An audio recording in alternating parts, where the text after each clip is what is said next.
बादाम बादाम दादा कच्चा बादाम, ये गाना तो आप लोगों ने सुना ही होगा, जो पूरे सोशल मीडिया पर छाया हुआ है। लेकिन इस गाने में दिख रहा ये शख्स आखिर है कौन? भारत ने पाकिस्तान से कैसे बचाया ताजमहल, जानकर आपके होश उड़ जाएंगे। जानेंगे कैसे शख्स के बारे में जिसने टेस्ला कंपनी की कार को ही हैक कर लिया। नंबर 6, इंडिया और पाकिस्तान के बीच सन 1971 में हुई जंग के दौरान पाकिस्तान के लड़ाकू विमान ताजमहल पर अटैक करने पहुंच चुके थे ताकि उसे तबाह कर सके, लेकिन उन्हें ताजमहल दिखा ही नहीं और वो वापस लौट गए। लेकिन इतना बड़ा ताजमहल उन्हें दिखा कैसे नहीं? दरअसल युद्ध के दौरान ताजमहल को 15 दिनों तक हरे कपड़े से ढककर रखा गया था ताकि आसमान से देखने पर ये हरे भरे घास की तरह दिखाई दे, और भारत का ये मास्टर प्लान कामयाब भी हुआ। यहाँ तक कि पाकिस्तानी लड़ाकू विमान कई बार ताजमहल के ऊपर से गुजरे भी, लेकिन उन्हें ये भनक तक नहीं लगी कि आखिर ताजमहल है कहाँ, और इसी तरीके से उस वक्त ताजमहल को महफूज रखा जा सका।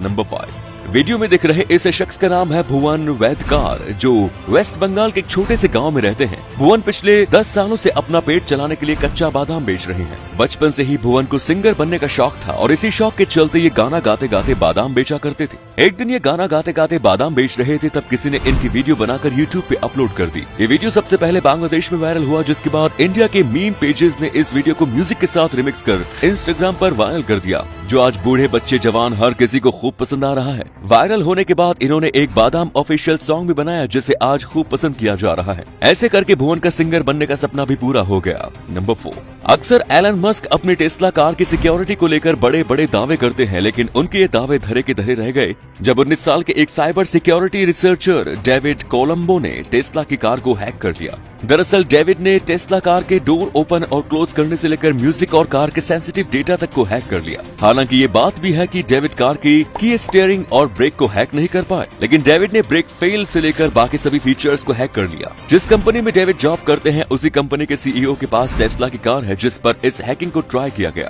अब टेस्ला द्वारा डेविड को बग निकालने के लिए कुछ पैसों का ऑफर भी दिया गया है, लेकिन फिर भी ये एलन मस्क के लिए बहुत बड़ी चुनौती है, क्योंकि कोई भी फ्यूचर में टेस्ला की कार को हैक कर सकता है। दोस्तों, इस बारे में आप क्या राय है कमेंट्स में जरूर बताएं। नंबर 3, शायद ही आपने कभी ये सुना होगा कि खेलकूद की उम्र में कोई बच्चा करोड़पति बन गया हो, लेकिन चेन्नई के रहने वाले संजय और श्रवण ने सच कर दिखाया है। जी हाँ, इंडिया के सबसे छोटे एंटरप्रेन्योर बन चुके श्रवण और संजय ने साल 2012 में एक डिजाइन डायमेंशन ऐप को लॉन्च किया। तब ये दोनों 7th और 8th स्टैंडर्ड के स्टूडेंट थे, लेकिन आज इन दोनों ने कुल 11 ऐप्स को डेवलप किया है, जिससे इनकी कंपनी गो डिजाइन की सालाना इनकम 120 करोड़ रुपए है। दोस्तों, इन दोनों भाइयों ने ये साबित कर दिखाया है कि अगर जज्बा हो तो हर चीज मुमकिन है। नंबर 2, गाइस, क्या आप ये बात जानते हैं कि अंतरिक्ष से वापस आने के बाद एस्ट्रोनॉट कुछ समय के लिए चल क्यों नहीं पाते? दरअसल ऐसा इसलिए होता है क्योंकि अंतरिक्ष में क्या ऊपर होता है और क्या नीचे, उन एस्ट्रोनॉट्स को कुछ ध्यान में नहीं रहता। जीरो ग्रेविटी के कारण एस्ट्रोनॉट्स के सेंसर्स गड़बड़ हो जाते हैं। हमारे कानों में बॉडी का बैलेंस ठीक करने वाले जो सेंसर्स होते हैं, वो भी कुछ समय के लिए बंद हो जाते हैं, और धरती पे वापस आने के बाद एस्ट्रोनॉट्स के बॉडी सेंसर्स धरती के ग्रेविटी के साथ एडजस्ट करने में थोड़ा समय लेते हैं, और फिर वे एस्ट्रोनॉट्स पहले की तरह ही चल पाते हैं। नंबर 1, क्या आपको ये पता है कि